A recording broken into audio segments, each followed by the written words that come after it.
Hello. It's time for another video in the Rune series. And this time we are looking at the rune known as Mannaz. So you can see the last rune that we did. I'm going to draw it just underneath here.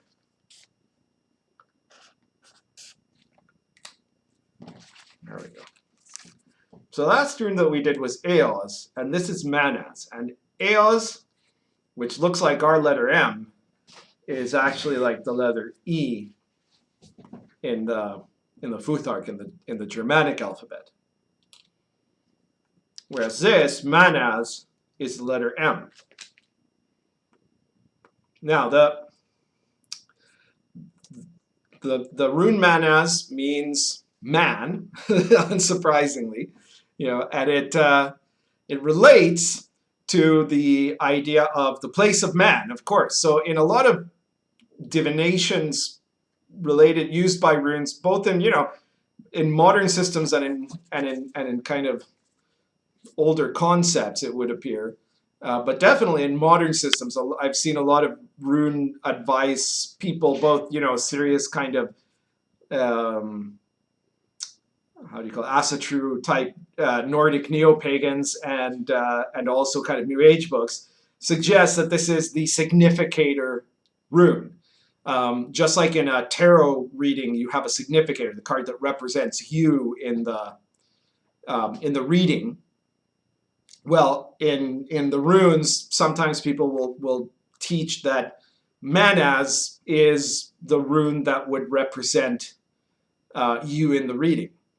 And that's not a bad idea. I don't disagree that I don't think it's not a viable way to do it. I think that perfectly can make sense in some rune castings. But runes, properly done, runes aren't like tarot. They're not done in spreads. Any book that tells you that runes should be done by like doing a spread the way you do a tarot spread, though actually tarot isn't traditionally read with spreads either, not the kind of like the Celtic cross and that. The Celtic cross was invented in the early 20th century, so or the late 19th century at the most, and then all other spreads are kind of come out of that, right? And I've got a cat in distress out there.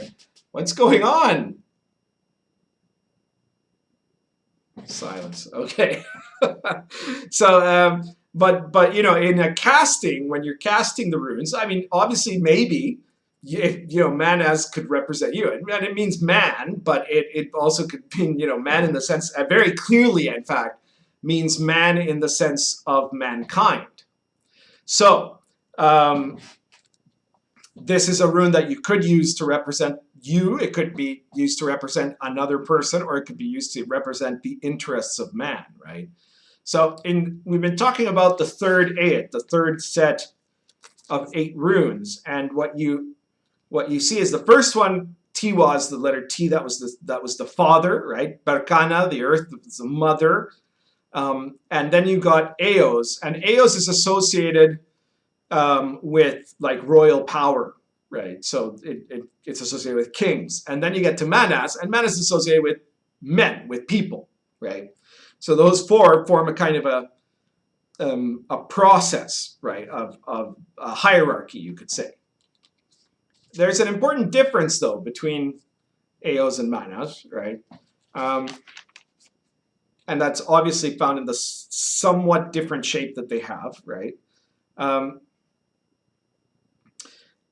Aos's power is a power of motion, of change, but it's entirely unidirectional, right? It starts at one point and goes along to the end. With Mannaz, you have a crisscross, right? And this could be a number of things, because first it could be like man in the position, in this position with the arms crossed, right? If you look at the rune, you can kind of imagine this posture, right? You could also imagine this posture. And these are positions that might have that certainly in many cultures, and possibly in the Norse and Germanic culture as well, have been postures of power that would have been taken um, by people going through initiation or engaging in other forms of magic. So a symbol um, of ability. The crisscross also kind of suggests that man is the only one that can at least look back, right? Because in Aos, the kingdom of the world, the kingdom of animals, the Aos can only go forward, right? It can't move back. But here with Mannaz, you could theoretically kind of do a little loop-to-loop there, right? There's a little bit of infinity in the middle of man, right? And so sometimes in some texts I've seen Mannaz referred to as the seed of man. And I think that's quite apt because the rune Mannaz, it represents traditionally the mind, the rational mind. It represents, it's connected with Mimir, so and therefore with memory, and also with Hugin and Munin, the two crows that accompanied Odin, which are thought and memory. So again, this is something that humans have that sets them apart. It is the seed of humanity that sets it apart from the ordinary animal world and makes them akin to a divine power, right? So it makes them the bridge between earth and sky, just like you see in almost all perennial traditions. You see it in the I Ching, you see it in the Tree of Life, you see it in all kinds of areas. So it's the power of that rational capacity that distinguishes us from being not just able to go directed as a force, but to think, and also to look back. The power of memory and the power of our ancestry in the context of the Norse Germanic proto religion. You know, it was a fairly big deal, just like in all ancient cultures and traditions, right? In all traditional cultures. So when you see Mannaz, it doesn't just mean a person or just you. It also means what makes somebody human, right? And part of what makes somebody human is thought, and another part that makes somebody human is memory, which is specifically the remembering of who you are as yourself, but who you are also in the bigger context of what is your family. And I think that's quite an important distinction that to make. That this is what leads humans to be able to understand things like time and the concept of life and death in ways that you don't see other other creatures able to do. So I think that's basically it regarding Mannaz.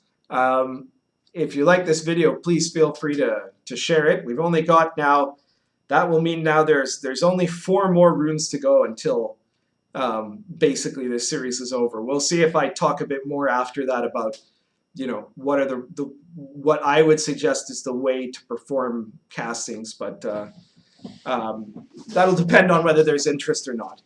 So if you like this video, please do share it, and feel free to post it anywhere you like. And you can like the video if you like. And be sure to check in the description. There will be a link to the YIFA Society newsletter sign up. We actually haven't sent a newsletter in quite a while now. It's been quite a few months since the last newsletter, and I guess it's technical difficulties. But the important thing is that if you sign up for this newsletter that you might never get, you will be able to get in the confirmation email that you receive a link to downloading The Path and the Power, which is my version and commentary of the Tao Te Ching. And that's on PDF, and it'll be completely free. So it's a good companion if you've got the Magician's I Ching, for example. I don't have a book on runes. I haven't written one. Mainly because I think that there are other people who've done pretty good books on runes. You never know. I might change my mind about that, but I kind of doubt it. I think this series, I think, is probably going to be better at reaching people than another book on runes. But let me know what you think. Thank you very much, and we'll see you next time.